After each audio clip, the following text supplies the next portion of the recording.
For the past few months, I've been painting everything from Space Marines to Dreadnoughts to Demon Princes with this little makeup sponge, and it's incredible. I love the smooth blends it gets and all the work it can put in. It's great. But recently I picked up my first airbrush, so I thought it'd be really fun if we can pit the two against each other to see if you can get just as good results with a little cheap makeup sponge as you could with an airbrush. And here we are, we have two Chaos Space Marine Terminators. These are going to be our little tester models. And mostly because, well, to be honest, I've got like 7 of these guys that I need to paint up for my Warp Strike Champions army. But they do also take the sponging and the airbrush quite well. They've got lots of round surfaces like this power fist and the shoulder pad. Lots of crevices for like shadows and things to sit. So I thought that'd be a good example of maybe the sponging and the airbrush, so like to take them quite well. So what we're going to do is we're going to paint, like I said in the intro, one with an airbrush, one with a sponge, and we can see how they look and then compare them. So start off with the airbrush, just because it's already set up. I've got the station all manned and ready because I used the airbrush to prime these guys in black, just a normal black primer, because it's relevant to the paint jobs that we'll touch on when it comes to it. So I guess we can do this dude as the airbrush. And here we are, we've got the new airbrush view on the left here, and then the painting station and the mini on the right. I just thought it'd be good to try and capture like me using the airbrush, like how much pressure I'm applying to the trigger, how far I'm putting it back and the distance, and then also the mini and the paint going on it, just to like give some more context to what I'm doing. You'll have to let me know if this is something you actually like, actually enjoy and want to see, or if you're like, nah, it's distracting and doesn't add anything, get rid of it. Because I am brand new to airbrushing content, and I'm trying to work out cool ways to film it and show you guys as much as possible. So what we're going to start off with before we put some red paint on the mini is a zenithal. So I've got some Lumistratum grey here, and what I want to do is apply this in a zenithal cone over the top of the mini. So basically I want to emulate the light coming down from the top. So let's imagine he's standing on a battlefield and the sun is above him, beating down the top sections of him, like the top of his armour, the shoulder pads and everything. That'll be like quite nice and bright because that's where the sun's hitting. Then the underneath and all the crevices where the sun can't get to will be dark and shadowed. So we're going to try and replicate that with some grey paint just coming from the top down. So literally just aiming the airbrush downwards from the top and making sure we only reach the upper facing sections, like up here on the shoulder pads and the top sections. I'm going to do 2 coats of this as well, just to try and like get a nice solid foundation.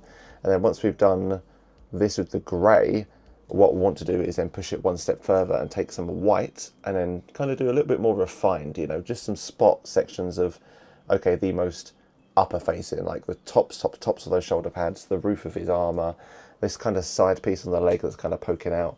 So that way we should have this nice transition of bright white on the top, grey on like the mid sections that are going to catch to the light but aren't like really like prominent, and then the underside of the mini should still be that dark black and grey, which should hopefully, I'm hoping, give us some nice smooth transitions when it comes to applying the next stage, which is the red colours. So we are painting this guy up as a red Corsair. That's the Chaos Legion of choice. That's the colour scheme I really like, I absolutely love it. So that's what we're going to be doing with this guy, and we're going to start off with, well, we're going to use the same 2 colours on this guy and the sponge, Evil Sun Scarlet and Corn Red, and then also a secret third Flesh Tearers, but we'll get to that later. So we're going to start with some Evil Sun Scarlet over the entire mini, blasting it on all the red armour panels, hoping that a thin layer of this will allow the zenithal to breathe through from underneath a little bit. So yeah, just all the panels we want red, and some of the sections we don't want red because I do not have anywhere near as good brush control as I'd like yet with the airbrush. I'm still working on it, so it's just going to get absolutely everywhere. That's fine. A nice smooth coating of red, and then what I want to do next is take the Corn Red and just blast this in the shadows. So just the sections where we want it to be a little bit darker. Yeah, like the inside of his armour, like on his chest, some like the crevice of the thigh or the shin down there, sorry. Just try and reapply some of the shadows and the areas that would be like a darker red, just with some corn. Right, so that's all of the reds done, but it's just a little bit too bright. So if we grab, I guess, this other red Corsair we've done, you can kind of see, yeah, because we started with Evil Suns, it's a lot brighter and bolder. So what I want to do is just put a coat of Flesh Tearers red over everything to darken it down a little bit. We do the same with the sponging method that we're going to get onto, and that's what this guy has. He has a layer of Flesh Tearers red over the top. So I've just got that in the airbrush. Let's just try and put like a really light coating of it around the back, all over. So there we go. Just darkens down the overall vibe. Oh, trying to get everything in shot. Just a really, really thin coat, like from quite far away, and also like applying almost no pressure. There we go, just to darken it down a little bit overall, like that, and a little bit over here. So with that being done, let's clean out this airbrush, tidy it all up, and then move on to the sponging method. And here we are with the almighty magic makeup sponge. Let's see if it can live up to the hype of the airbrush. So with this dude, we're going to do pretty much the same, but almost like in reverse. I say the same, we're not going to do the Zenithal because we don't have an airbrush, we're using the sponge. But we are going to use the same Khorne and Evil Suns, but we're going to start with the dark and then work our way up to the light with the sponge. Before we get into that though, what is this? Oh no, I used the last of my Khorne red in the airbrush, so I've had to bust out a new pot. And yeah, let's say I'm not a fan of that. Yeah, I much prefer the Citadel colour, but here's what it is. You can't fight change, so just have to move on.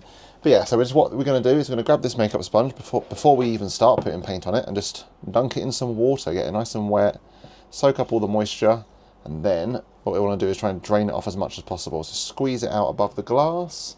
And even then what I like to do is grab this kitchen roll that we're going to use later, squeeze it and just proper, yeah, there we go. Try and take out loads of the moisture. So it's still a bit damp.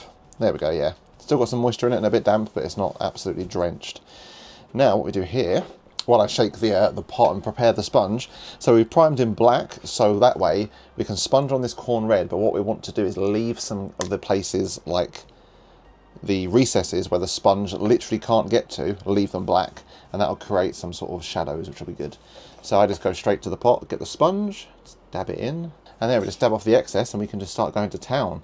And one thing I absolutely love about this is A, it's easy and creates some nice blends, but it's also really fun. In like a 3-year-old arts and crafts sense, you can just start spudging around everywhere. So let's zoom in. There we go. This is the recipe we normally use for Red Corsairs, so I'm really keen to see how it transfers and compares against the airbrush. What's good about this, and one thing I really like as well as it being fun, quick and easy, is it's quite like it emulates the shadows naturally, quite nice.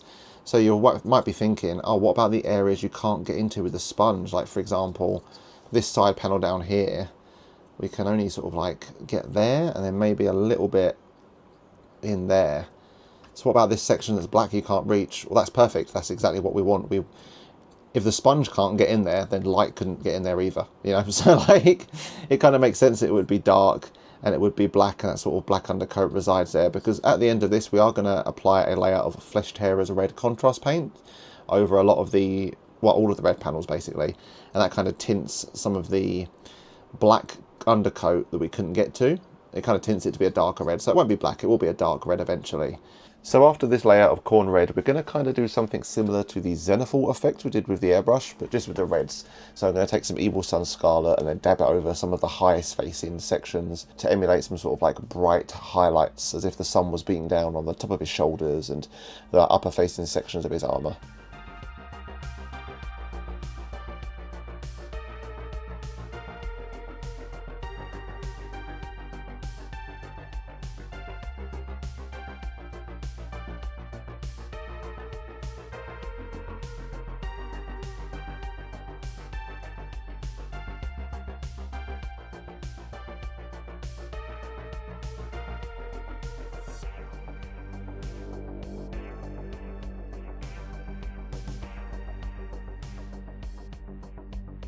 And that's all the highlights done with the sponge. Just some Khorne red base and then some nice Evil Suns on some of the top facing sections for some highlights.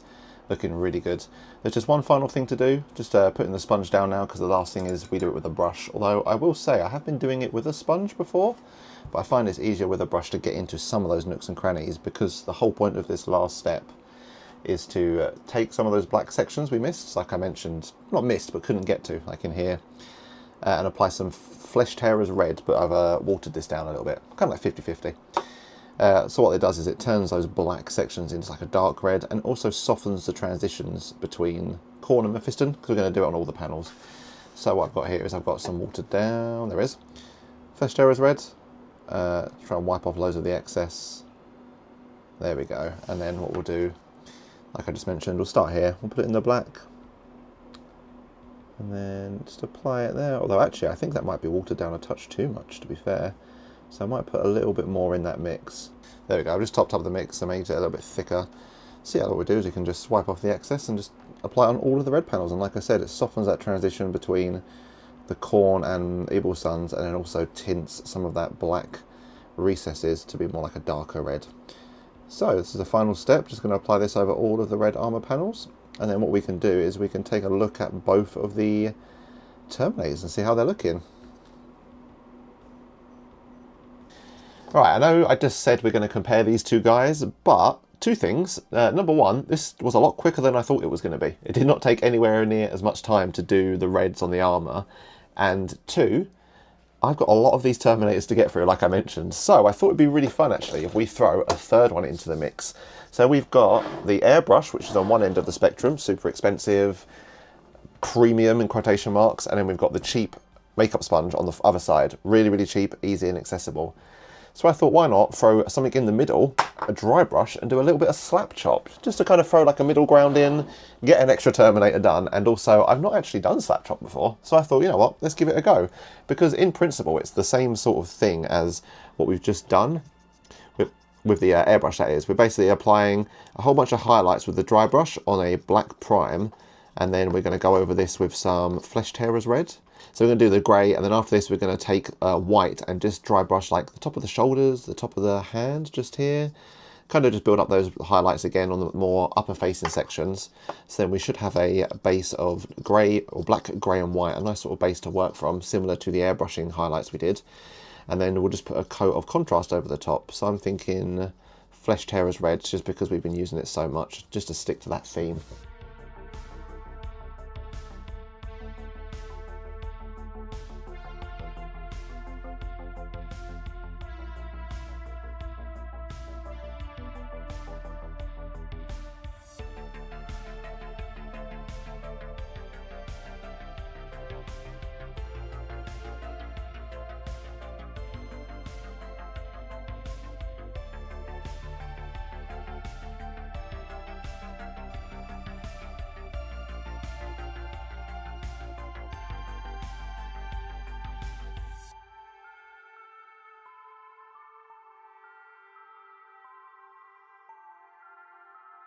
And here are all three of our Chaos Terminators painted with different utensils. Don't worry, we are going to put the details on them in a second. The video's not going to end here, because I feel like you need the trim, the weapons, everything on there to kind of package all of that red and see it in its true glory. But I did think it would be cool to have a pit stop and just see them all like this lined up, because there are some instant visual, like, whoa.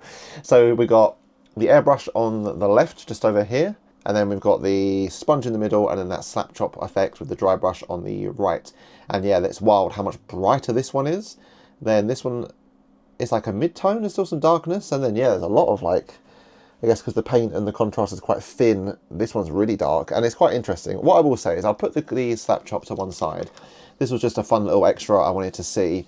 And we can look at it. Yep, looks kind of cool and interesting. And we'll go into in depth in the actual review at the end of this video, but the main point of this was to compare the airbrush and the sponge, and there are some striking differences.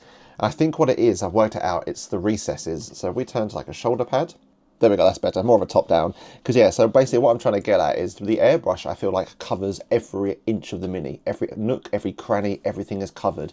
Whereas when it comes to the sponging, it can't quite reach those recesses, so it does add a nice dark tint to like the recesses of the shoulder pad where all the armor meets the trim.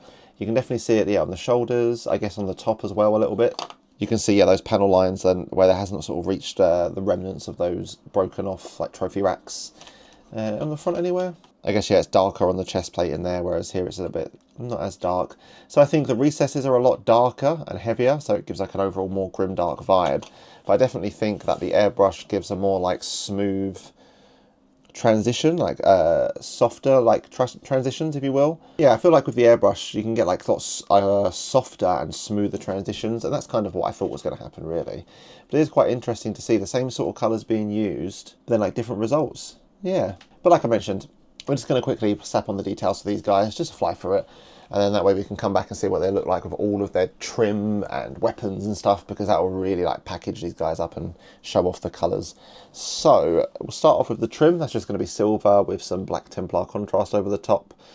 And then we can move on to, I guess we'll do all the silver as well after that, like the chainmail and the weapons and whatnot.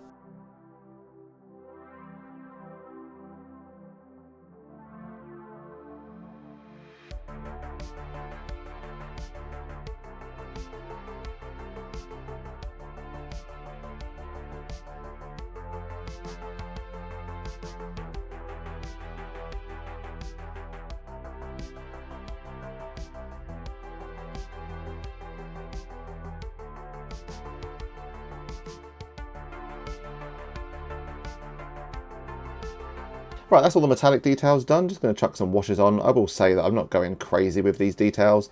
It's just going to be a base coat and a wash. It was just so we can get some colours on the Mini to compare the red, the base coats. So I'm just, like I said, colour and a wash. I might do some highlights and some fancy bits after this video. But just for the comparison's sake, I'm just going to put some Agrax Earthshade on the gold and then some Nuln Oil on the silver. And that'll be it. And then after this, what we'll do is we'll put all of the non-metallic details. There we go, lost my train of thought there. So just there's like a cloth down the front, some skulls, and then the wrapper and like teeth and bits and bobs like that, and we should be good to go, to be fair. I will say though, one thing about the airbrush that's making me nervous is I feel like I have to be very, very careful about painting details. Like I was doing some of the trim and I was like, well, if I get any of this on the red armor, I can't fix it. Like there's no way for me to like touch it up and fix mistakes. Once it's done, it's done. So I mean, it's a double-edged sword because on the one hand, it is making me a better painter, making me more slow and controlled and careful. But on the other hand, it is terrifying. I don't know. I'm so scared to put paint anywhere.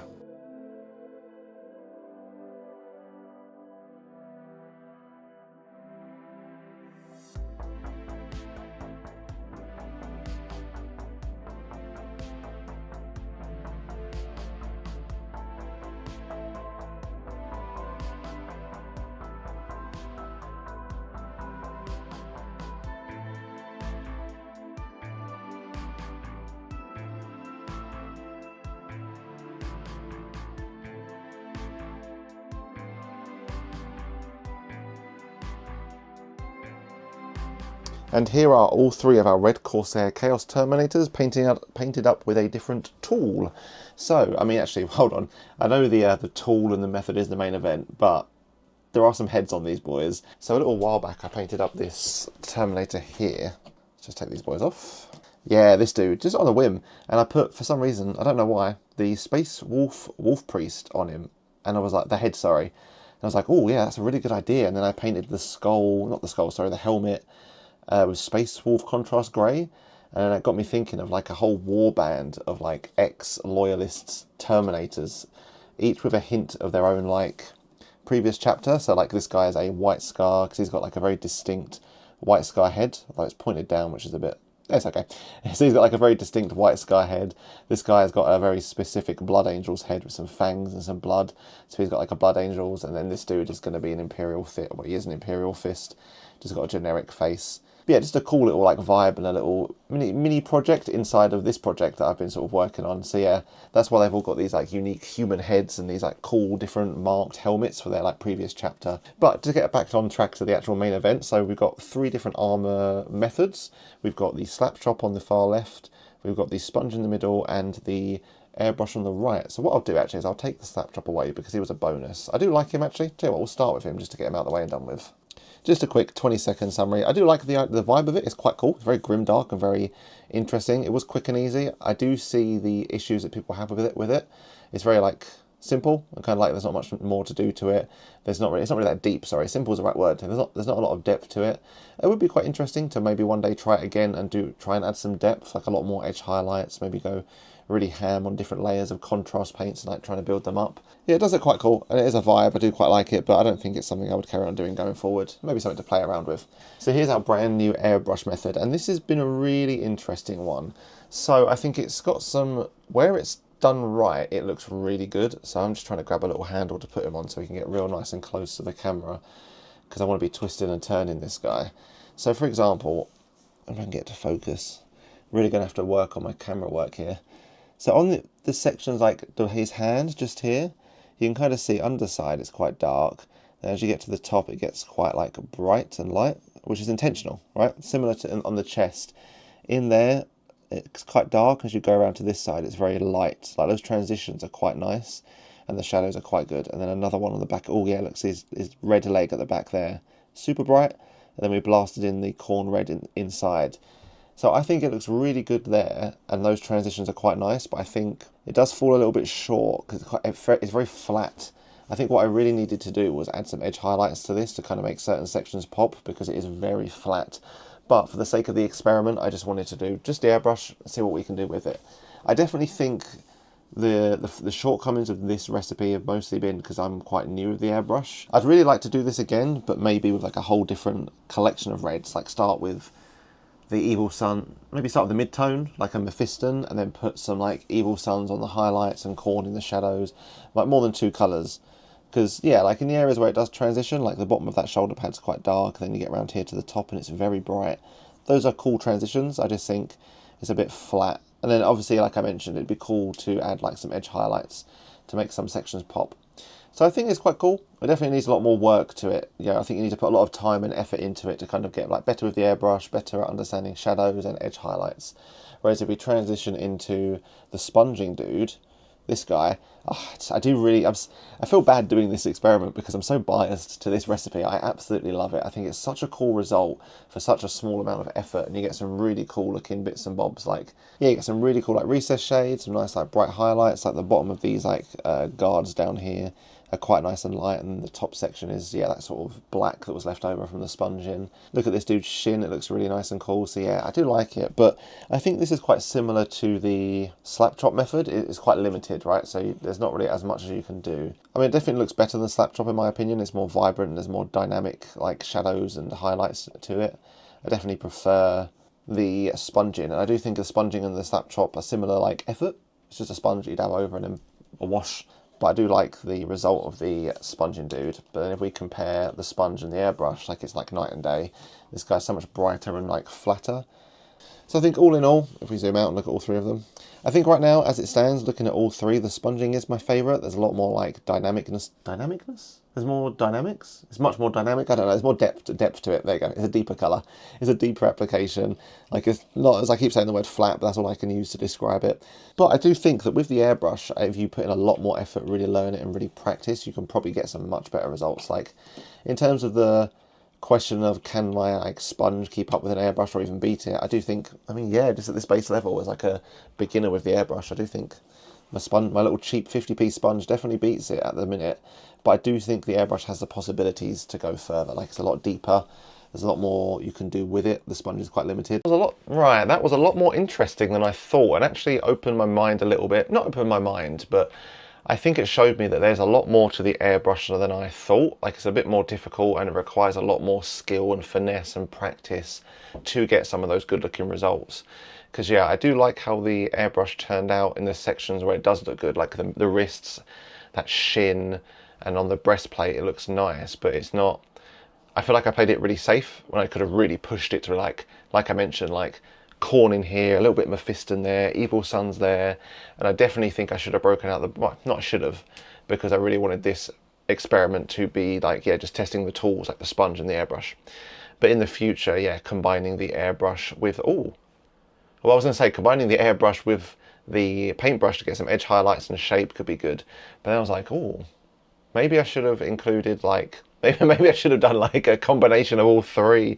Maybe I could have done like dry brushing. Oh no, I've messed up here. I could have done some dry brushing and then some like airbrush and then some sponging. I could have maybe done like an abomination. Oh well, it's done now. But like, if you want to see that, maybe let me know in the comments if you're like, yeah, show me like every tool imaginable in the same mini. That'd be quite funny. Maybe I'll do that in the future actually. So let me know if you want that.